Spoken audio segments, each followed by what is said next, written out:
That text wasn't meant for me, but I saw it. Along with every message in the secret group chat where my parents and brother mocked me, laughed at my generosity, and schemed how to squeeze more money out of me. After 5 years of silent sacrifice, I realized I was never their daughter, just their bank. The family ATM just sent another $3,000. That message wasn't supposed to be sent to me, but it was.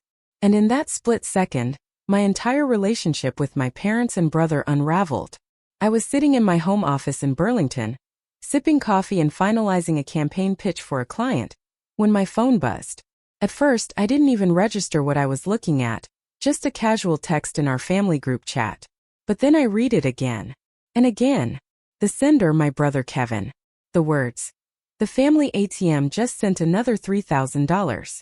My dad's reply came seconds later. LMAO. Keep that gravy train running. She's too stupid to realize we're using her. Then my mom chimed in.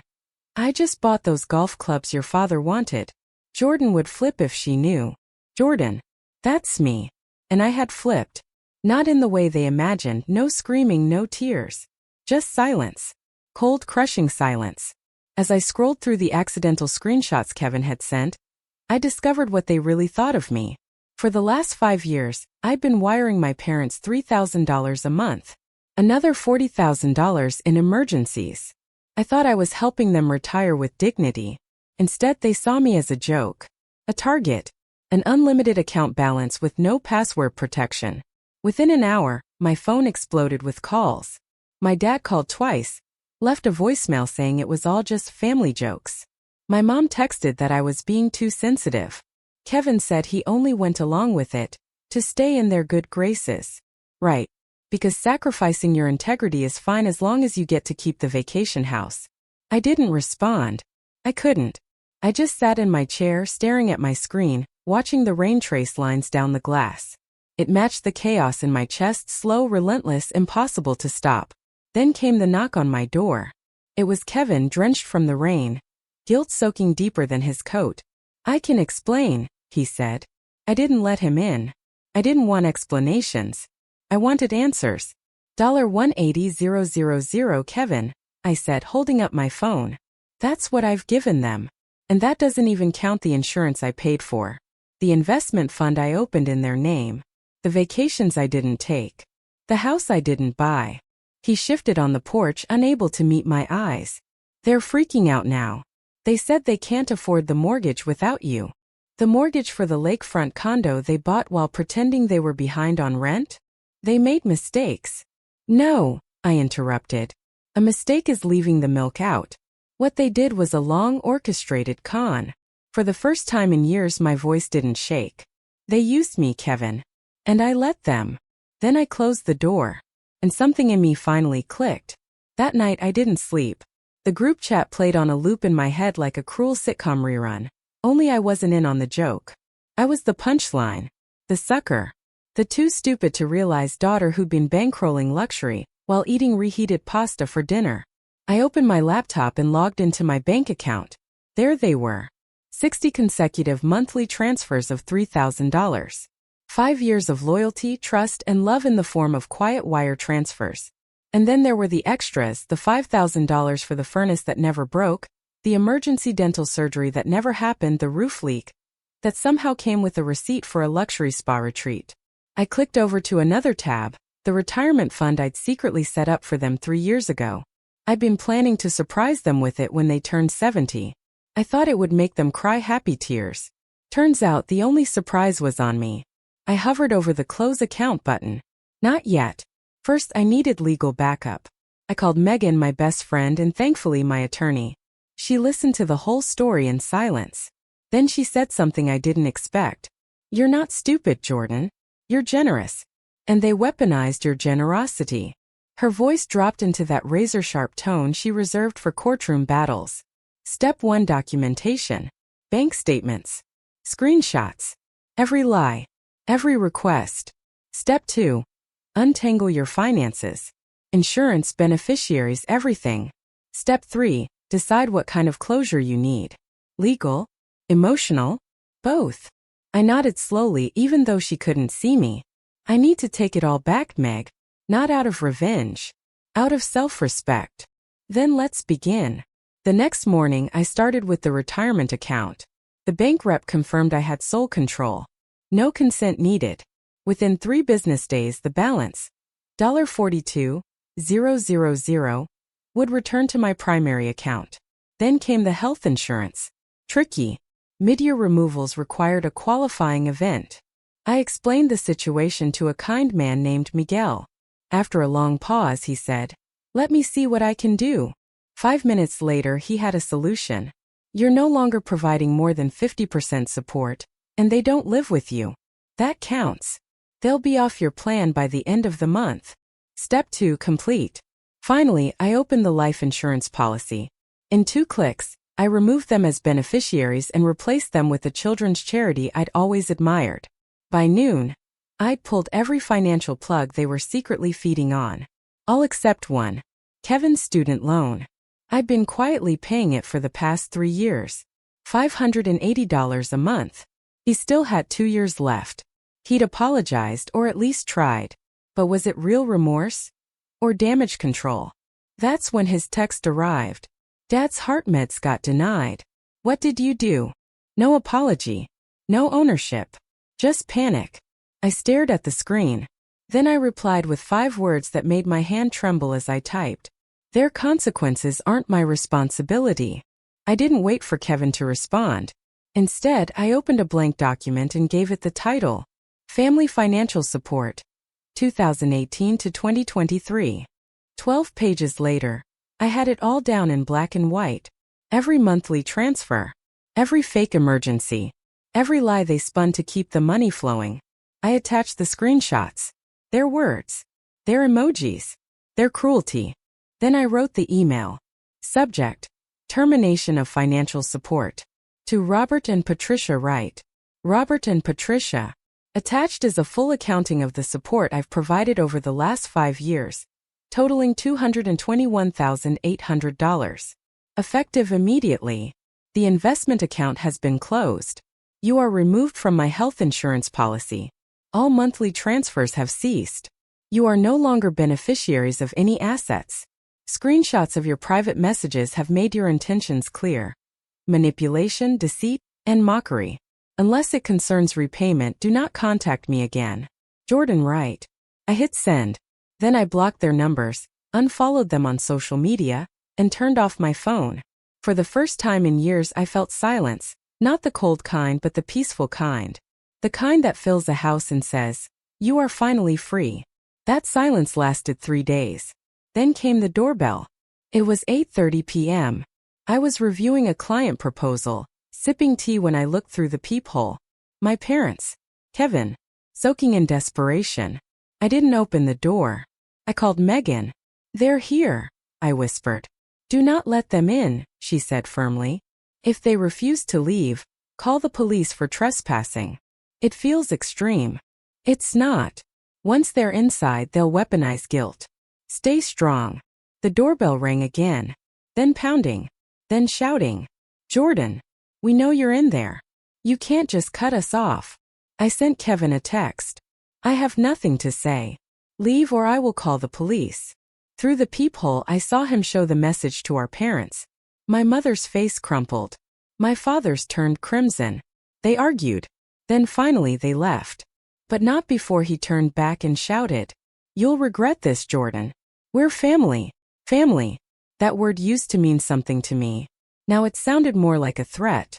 The next morning the emails started. My mom sent a guilt-ridden essay about my dad's health. My dad sent a 2-line demand that I stop this childish behavior. Kevin begged again. They can't afford the mortgage. I didn't respond.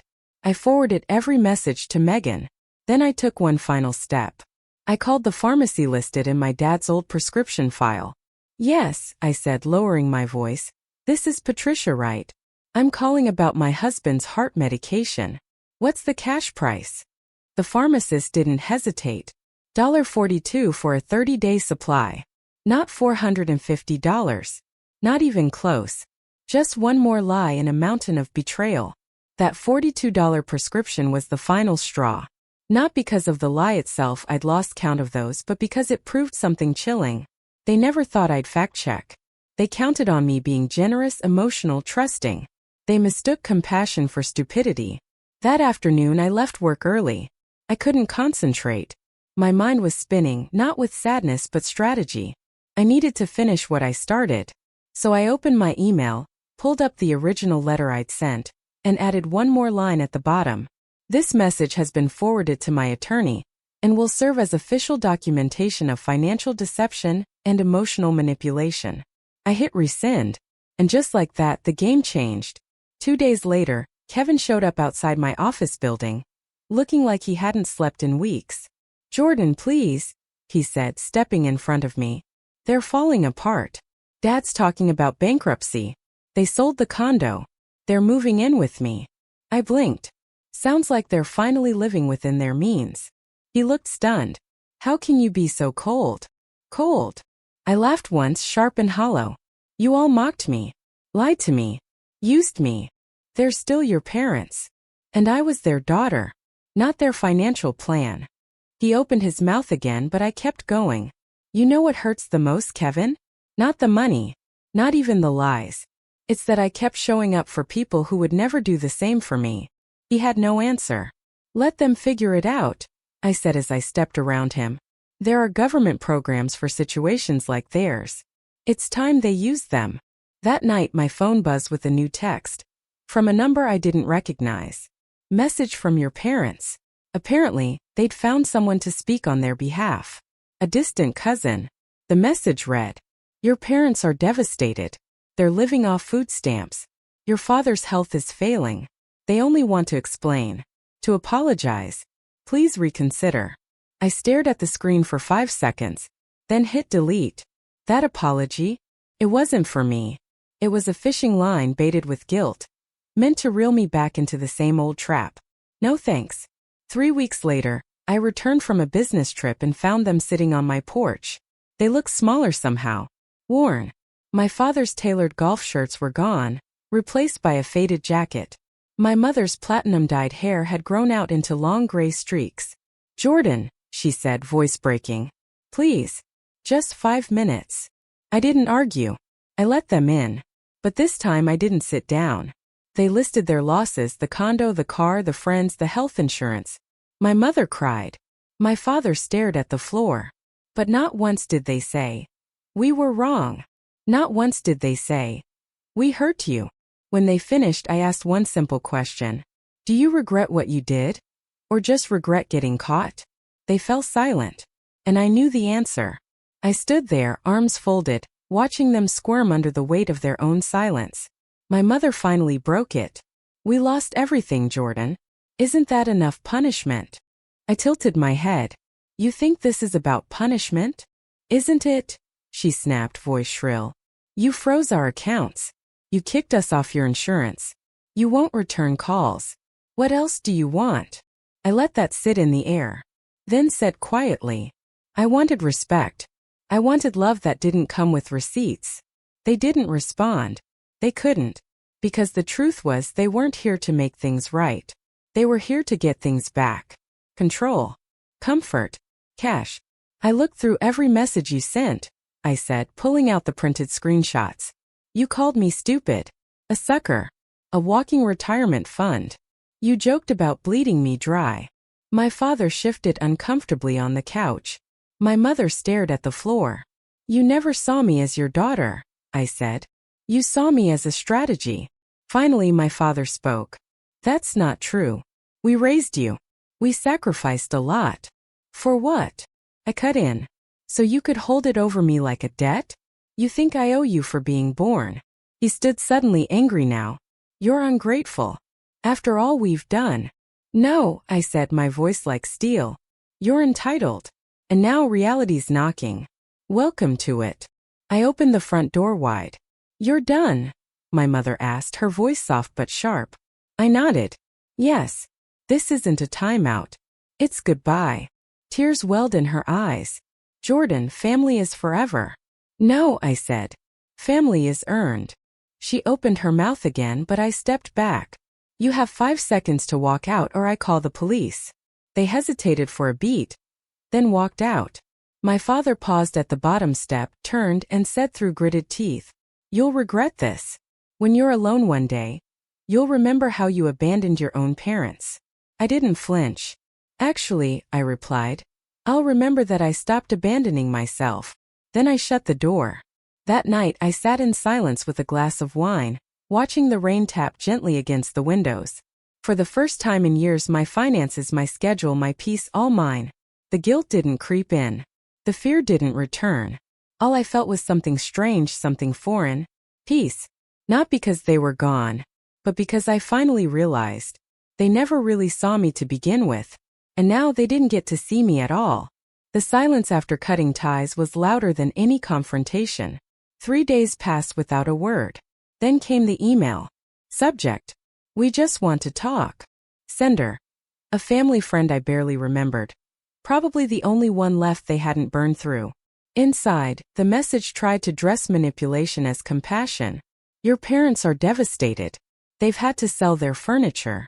Your father's stress is affecting his health. They just want to explain themselves. To apologize. But I'd learned to read between the lines. We lost our supply. We want it back. Not once did the message mention the betrayal, or the lies, or the way they'd mocked my kindness behind my back. They weren't sorry they did it. They were sorry they got caught. I deleted the email without replying. Because here's the thing. When someone shows you who they are and then doubles down on it when exposed, they're not confused. They're committed. A week later, my brother texted again. This time from a new number. They're moving in with me. The condo's on the market. Dad's car got repossessed. They're falling apart, Jordan. I can't take much more of this. I stared at the message. No apology. No remorse. Just another plea disguised as urgency. They hadn't learned anything. They weren't spiraling because I was cruel. They were spiraling because their plan failed. And that wasn't my responsibility anymore. Still, part of me felt something. Not guilt. Not sadness. Something closer to mourning. Not for them. For the family I thought I had. 2 weeks after cutting them off, I finally booked my first therapy session. Dr. Bennett, graceful, grounded, and sharp as a tack, listened as I poured it all out. The betrayal. The messages. The years of sacrifices that meant nothing. I keep swinging between feeling powerful and heartless. I confessed. Like maybe I went too far. She tilted her head. Can I offer a different perspective? Please. You're not punishing them. You're protecting yourself. That's not cold. That's healing. I sat with that. Because for years I'd equated love with giving. Support with sacrifice. Family with obligation. Now I was unlearning all of it. And in that quiet room I realized I hadn't just shut down a toxic pattern. I had finally started writing a new one. I left the session lighter than I'd felt in years. My phone buzzed as I stepped outside. A message from Uncle Pete, my dad's estranged brother. Just got a call from your father. Asked to move in. Told him no. I remember how he tried to pull this same act on me 10 years ago. You were just the last to wake up. I'm proud of you, kid. For the first time in this whole mess, I felt seen. Not as an ATM. Not as the gullible one. But as a woman who finally chose herself. And I wasn't going back. 6 months after I'd closed the financial tap, I returned home from a business trip tired but proud. My consulting firm had just landed a national campaign. A younger me would have picked up the phone to share the news with my parents. But that girl was gone. What I wasn't expecting was them, sitting on the porch steps like ghosts from a past I'd buried. My father looked thinner. My mother's roots were fully gray. Their clothes were plain. For once they looked small. For a second I thought about driving away. But Dr. Bennett had prepared me for this. You're strong enough now, she had said. You don't owe them a thing, but you're allowed to face them. I parked the car, stepped out, and walked toward them, my heart pounding but my spine straight. My mother stood first. Jordan, please. Just 5 minutes. We've lost everything. I nodded once. 5 minutes. Inside, they perched stiffly on my couch while I remained standing, arms crossed, guarded. We're sorry, my mother began. We never should have taken advantage of you, my father added. We lost the condo, the car, our savings. We live in Kevin's guest room now. It's humiliating. They listed every sacrifice they'd made. every comfort they'd lost. But not once did they mention how they'd made me feel. Not once did the words, "We hurt you," leave their mouths. They weren't here to apologize. They were here to negotiate. "We've learned our lesson," my mother insisted. I raised an eyebrow. Which one? Not to manipulate me or not to get caught. They shifted uncomfortably. "You're our daughter," my father said like it was a trump card. "We need you." And there it was again. That word need. But they didn't need me. They needed what I could provide. There's a difference. "I wish you well," I said quietly. "But I can't be part of your lives anymore." My mother's eyes filled with tears. "You'll regret this, Jordan. In the end, family is all you have." I shook my head. Family loves you unconditionally. I've built that with my friends, my team, my own damn backbone. What you gave me, that wasn't love. That was a transaction. I opened the door and waited. My father stared at me, jaw tight. My mother lingered for a second longer, then followed. When the door closed behind them, I didn't feel guilt. I didn't feel grief. I felt peace. They were right about one thing. I was the family ATM. But the account is closed. The card's been shredded. And for the first time in my adult life, I'm keeping the receipts.